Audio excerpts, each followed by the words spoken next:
I never thought I'd be the person posting family drama on Reddit, but here I am.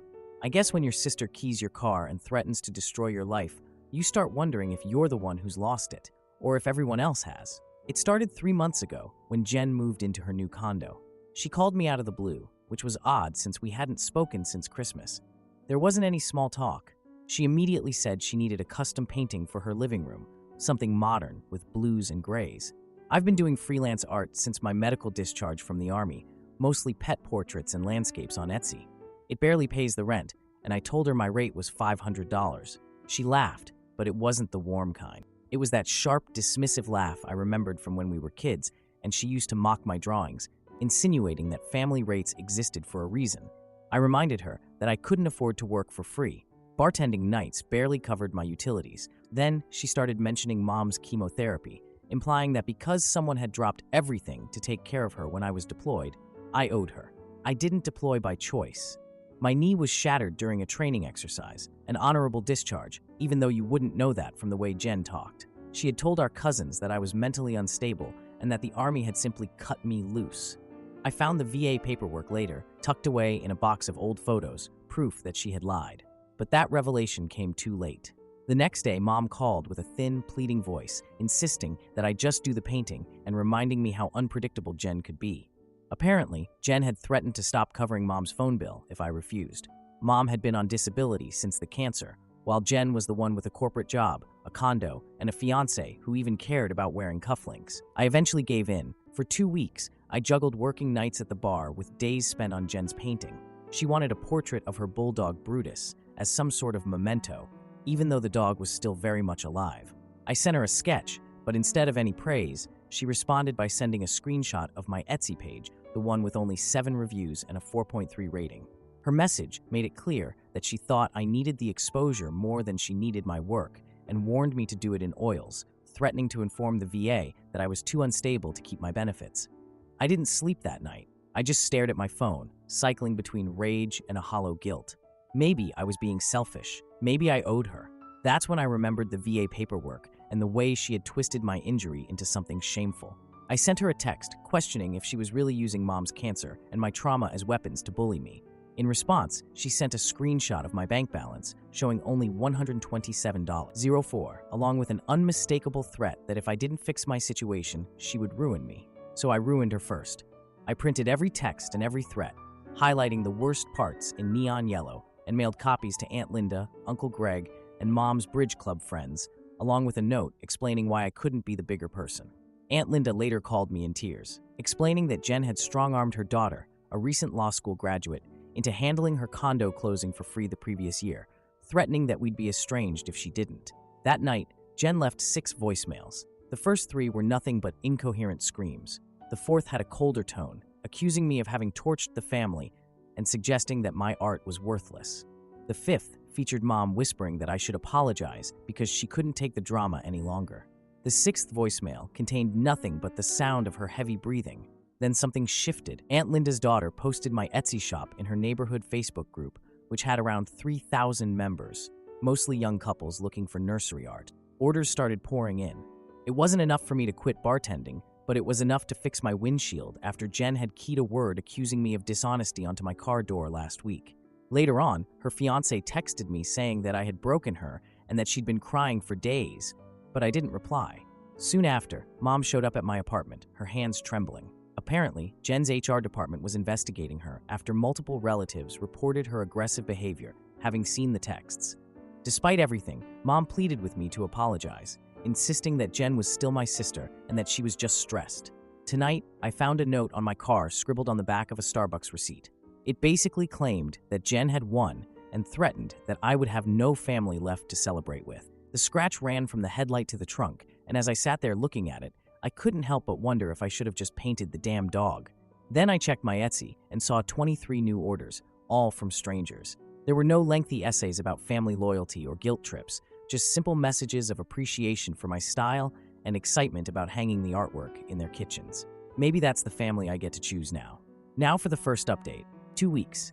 That's how long it's been since I posted about my sister keying my car and threatening to destroy my life. I wish I could say things have calmed down, but honestly, it's only gotten more complicated. After I found the note Jen had left on my windshield, I filed a police report. The officer recognized her name and mentioned she'd gotten into a screaming match with her old neighbor over a parking spot last year. They had filed a noise complaint, but nothing came of it. He noted that it sounded like a pattern as he scribbled in his notebook. I didn't know whether to feel vindicated or sad. Then Aunt Linda called. Jen's HR investigation at work had expanded. It turned out that coworkers had been sitting on complaints about her for months, alleging that she pressured them to cover her shifts and demanded they lend her money. One person even mentioned that she had threatened to ruin someone's promotion if they didn't help her move into the condo. I hung up and stared at my half-finished painting of a golden retriever for a client in Ohio. Part of me wondered if I'd pushed too hard, while another part recalled her texting me that I was lucky anyone wanted my trash. Mom arrived at my apartment that night with a duffel bag. Jen had stopped co-signing her rent, citing stress leave and financial hardship. Mom's landlord, a kind older gentleman who'd known me since high school, called when she missed a payment. I warned Mom that I couldn't take her in forever as she unpacked her medication bottles on my kitchen counter. She simply sighed and mentioned that Jen had always been fragile. The next morning, I received a text from Jen's lawyer cousin threatening to sue for defamation unless I retracted my lies. I almost laughed. My bartending tips were going toward fixing the scratch on my car, not covering legal fees. But then I opened my Etsy account, and orders had tripled. Strangers were commissioning pet portraits, landscapes, even a mural for a baby's nursery. I used the earnings to replace my windshield, on which Jen had keyed the word liar. The shattered glass felt like a metaphor, but I was too tired to unpack it. Things got weirder when I came across Jen's fiancé's LinkedIn profile. His photo showed him in a sharp suit, standing in front of a gallery where I had submitted my portfolio last year. The same gallery that rejected me with a form email saying I wasn't a fit for their current vision. I had cried for an hour after that rejection, wondering if Jen was right and if my art was just a joke. Now, seeing his title as gallery manager made me feel sick. Had she sabotaged me? I didn't have proof, but my gut churned. Then, a veterans art program reached out. One of my Etsy clients was a volunteer there and recommended me. They offered free studio space if I would teach monthly classes. The first time I walked into that room, with sunlight streaming over the easels and a coffee stain on the floor shaped like a seahorse, I felt a steadiness I hadn't known in months. Jen's HR case eventually wrapped up with a written warning. There was no suspension, but Aunt Linda's daughter later heard from a friend in accounting that Jen's boss was keeping a very close eye on her. I wasn't sure whether to feel relief or guilt, while Mom kept muttering that Jen was just scared I was outshining her, as if that somehow excused all the threats and vandalism. Then Jen's fiancé left her. He sent me a text saying he couldn't take it anymore and that my sister's obsession with ruining me was the last straw. I didn't respond, but I stared at his words for a long time. That night, the gallery owner, who was also his boss, emailed me to invite me to do a solo exhibit featuring my work from the veteran program. I said yes before I could second-guess myself. 2 days later, Jen came to the studio. I was prepping canvases when she burst in and demanded that I cancel the exhibit, warning that she would send the VA my discharge paperwork and claim I was a liability. I'd been holding onto a voicemail from the VA liaison for weeks, a message that confirmed my honorable status without a doubt. I played it for her, and her face went pale before she left without another word. While Mom was packing up her apartment, she found Jen's childhood diary. There were pages of entries detailing how she had faked asthma attacks to skip piano recitals and avoid Mom's criticism after I'd painted a family portrait that was deemed prettier in kindergarten. I later handed the diary over to Jen in a sealed envelope. She didn't open it. Instead, she accused me of stealing her pain and then blocked my number. The gallery exhibit sold out, all 15 pieces, including veterans' portraits, landscapes drawn from my deployment memories, and a half-finished sketch of a bulldog named Brutus that was framed as unconditional loyalty pending found buyers. But when I got home, I found Mom sitting at the kitchen table in tears. Jen had mailed her a letter, supposedly from the VA, questioning whether I was mentally fit. The logo was pixelated and the wording was off. I didn't need a lawyer cousin to know it was fake. I'm sitting here now, staring at that letter. My studio residency starts next week. Mom is applying for part-time work at the library, and Jen's silence feels louder than any of her screams ever were. I don't know if I did the right thing, but I'm starting to think that right doesn't live in the same universe as family. Now for the second update. A month. That's how long it's been since I last posted about my sister's threats and the fallout. If I thought things couldn't get more chaotic, I was wrong. The VA confirmed that the letter Jen sent Mom was fake.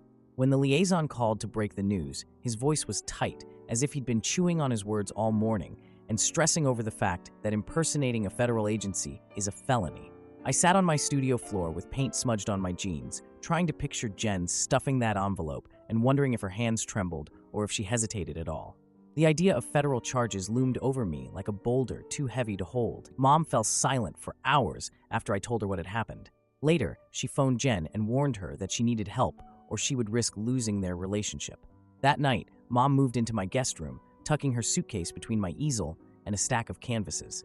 A week later, Jen's job put her on unpaid leave. At the office lobby of one of her clients, a place where a landscape I had donated to the veteran program hung on the wall, someone made a joke about how proud Jen must have been to have such a talented sister, which infuriated her. In the middle of a meeting, she erupted, and although HR later labeled her behavior as unprofessional conduct, I eventually learned from Aunt Linda's daughter that Jen had been using work emails to harass my Etsy customers by claiming that my art was stolen valor. I didn't report her. Someone else did. Around that time, I started therapy. The VA covered the sessions, but I kept my discussions vague, avoiding any mention of Jen or anything that might feed into the narrative of mental instability. My therapist, whose voice reminded me of worn leather, once asked why I avoided talking about my family. I explained that I was there to discuss my knee injury instead of my childhood, and she didn't push any further. Not long after, Jen's ex-fiancé donated the gallery's commission from my exhibit sales to the veteran program. I received an email notification with a note stating that it was my sister's loss, and I found myself staring at it while rinsing brushes in the sink as the water grew murky. Part of me wanted to ask him why he had rejected my portfolio last year, and before I could, he showed up unannounced at the studio with his hands in his pockets. He mentioned that, according to Jen, I was nothing more than a hobbyist who experienced episodes, a comment that he seemed to regret having made without checking further. I just nodded and went back to painting. The cousins had organized an intervention, and Jen appeared at the diner where they'd gathered. After glancing at the pamphlets scattered on the table, she dismissed the group by referring to them as nothing more than my flying monkeys, and then left in a fury that sent the door slamming so hard that the bell nearly came off. Later on, her lawyer cousin sent me a cease and desist letter, claiming emotional distress. My attorney, a no-nonsense woman who charges by the minute, simply scoffed at the idea and remarked that they should be allowed to waste their money. When the local news ran a segment on the veteran program, Jen made a call to the station. I found out about it when the producer forwarded me a voicemail in which she accused me of exploiting soldiers for clout and urged the station to check my discharge records to prove that I was unstable. In the end, the VA liaison took over the interview, praising the program and referring to me as a credit to the community. After that, the station apologized and removed Jen's rant from their website. I didn't end up watching the segment, but Mom did, and later that night, she was in tears over her meatloaf as she admitted that she hadn't realized how bad things had gotten. The very next day, Jen was fired. HR uncovered the emails and threats, finding that the timestamps matched the period of her unpaid leave. In an effort to help her, Mom sold her car to cover Jen's rent, though Jen ended up using the money to book a luxury resort instead. She later posted photos accompanied by a caption referring to self-care after betrayal. I found Mom later, sobbing in the bathroom while clutching her phone and repeatedly insisting that she had only ever wanted Jen to be okay. I kept quiet about my earlier suspicions that Jen would eventually spiral into this, knowing some truths are too sharp to voice. I eventually sent Jen a final text explaining that I was done and that she should reach out when she was ready to be honest. In response, she sent a screenshot of a call log that showed my number alongside a suicide hotline number from 2016. I was reminded of that long-forgotten night, the deployment anniversary, too much whiskey, and a voice over the phone asking if I had a plan. It soon became clear that Jen had discovered the record in Mom's old files, and after that, I blocked her number. Pressing charges over the forged VA letter turned out to be easier than I had anticipated. The prosecutor indicated that Jen would likely face fines rather than jail time. The restraining order felt flimsy, nothing more than a piece of paper, but my attorney insisted that it was at least a start. Mom even hung it on the fridge as if it were a school award. Then the gallery offered me a permanent residency, which meant no more bartending or barely getting by on tips. I signed the contract with steady hands, free of tremors. That night, I dreamed of a time when Jen was just a kid, scribbling in her diary while I painted at the kitchen table. Last week, Mom found that old diary in my mailbox. The pages were brittle, and the handwriting looked loopy and frantic. In it, Jen had written about her contempt for art, lamenting that while Mom fawned over my finger-painted messes, she barely paid attention to Jen's perfect report cards. One entry revealed that she had once wished she could break someone's crayons, a raw glimpse into her inner turmoil. I returned the diary to Jen by leaving it on her doorstep at dawn, but she hasn't contacted me since. The veteran program now wants me to curate a show next month. Meanwhile, Jen submitted a piece under a pseudonym, a watercolor painting depicting two girls holding hands with shadows that stretched too long and colors that bled into one another. I still haven't decided whether to include it. Mom's applying to libraries, I'm teaching vets how to paint sunsets, and Jen's silence has become a wound that we've all agreed to ignore. I'm not sure whether what I'm experiencing is healing or simply a pause in the chaos, but for now, the canvases are dry, the studio remains quiet, and that's enough. Now for the final update. A month is how long it's been since my last post, and if I thought the chaos would settle, I was naive. Jen entered rehab 3 weeks ago after her third DUI, the whole process being mandated by the court. Mom had visited her, which I only learned about when she came home with red-rimmed eyes, explaining that Jen was furious yet still alive. According to the therapist at the center, Jen's sense of entitlement was merely a mask. For years, she had felt replaceable ever since I left the military, secretly believing that Mom's pride in my service diminished every achievement of hers. I wasn't sure whether to laugh or cry, especially after years of her dismissive remarks about my scribbles that weren't really about the art at all, but rather about securing Mom's attention, a resource that always felt painfully scarce. She sent an apology letter, though not the kind one might expect. It wasn't filled with empty confessions or phrases about ruining my life. Instead, it revealed that her aim had been to make me feel insignificant so that she could finally be noticed. She blamed Mom's favoritism, claiming that it had started back in kindergarten when Mom chose to display my finger paintings while tucking her honor roll certificates away in a drawer. I read the letter twice and then tucked it into my desk, feeling that replying would be as risky as stepping onto a frozen lake, uncertain where the cracks might lie. The VA had invited me to speak at a fundraiser, and Mom had bought a new navy blue dress adorned with tiny silver stars. She spent time perfecting her smile of pride, repeatedly mentioning that she ought to have taken this step when I graduated basic training. I kept my feelings to myself, knowing that some wounds need no further salt. Later, Jen's lawyer cousin called to apologize rather than threaten. She offered to provide pro bono assistance if Jen were to face any further retaliation, speaking in a clipped yet sincere tone, as she reminded me that family should never harm family. I thanked her and ended the call, left wondering if guilt might feel different when it comes with a steep price. I ran into Jen at the grocery store, where she was in the cereal aisle clutching a box of Frosted Flakes, the very same kind we used to sneak when we were kids. She appeared thinner now, her hair pulled back into a messy bun. Our eyes met, and in a barely audible murmur, she conveyed that she was trying before quickly hurrying away. The admission lingered, fragile yet hopeful, as I stood there with a can of soup in my hand, wondering if simply trying would ever be enough. I donated a painting to her rehab center, a stormy seascape illuminated by a solitary beam of light. Her therapist commented that it symbolized a breakthrough. Jen had spent a long time staring at it, and later confessed that she had discarded my first sketch of her dog because it felt excessively candid. I wasn't quite sure what she meant, but it inspired me to incorporate even more blue into my next piece. Mom eventually began attending my art classes, taking a seat at the back while sketching imperfect sunflowers and softly remarking that she had never realized just how hard it was. Recently, she admitted that she used to dismiss my work as merely a cute phase, a hobby I would eventually outgrow. Now, she even asks about brush techniques as her hands become smudged with charcoal. It seemed like progress, even if small. Jen sent me a self-help book on sibling rivalry, with page 22 dog-eared. In that passage, she had underlined the notion that gaslighting can serve as a weapon for those who feel neglected. There was nothing else in the package except for a sticky tab marked with a frowning face. I placed the book on my shelf alongside my art manuals, torn between the urge to burn it and the curiosity of whether she had finally seen herself clearly. We had planned to meet at the VA fundraiser, with Mom insisting it would mark a fresh start. However, Jen canceled at the last minute, apparently having relapsed after Mom mentioned my speech. I stood in the parking lot, clutching my notes, feeling a mingling of relief and guilt. Healing is never a straight line, though sometimes it feels as if the process resembles a grenade explosion. The veteran art show I'm curating received a submission under a pseudonym, a watercolor portraying two girls holding hands, their shadows long and jagged. The colors bled at the edges, reminiscent of a bruise. I recognized it as Jen's work, though I've yet to decide whether to include it. Art ought not to be a peace offering, but perhaps it can mark a tentative beginning. Mom decided to sell her house to fund Jen's rehab, while I have been using my gallery earnings to purchase a small condo for her near the park where she takes her morning walks. Jen's probation officer mentioned that she was now sober and had found work at an animal shelter, remarking that she was finally showing signs of humility, as if it were something one could simply take like a pill. Last week, a package arrived with no return address. Inside was a painting from our childhood, depicting us sitting beneath the oak tree in our old backyard. Although our faces were blurred, the grass was vivid and nearly glowing.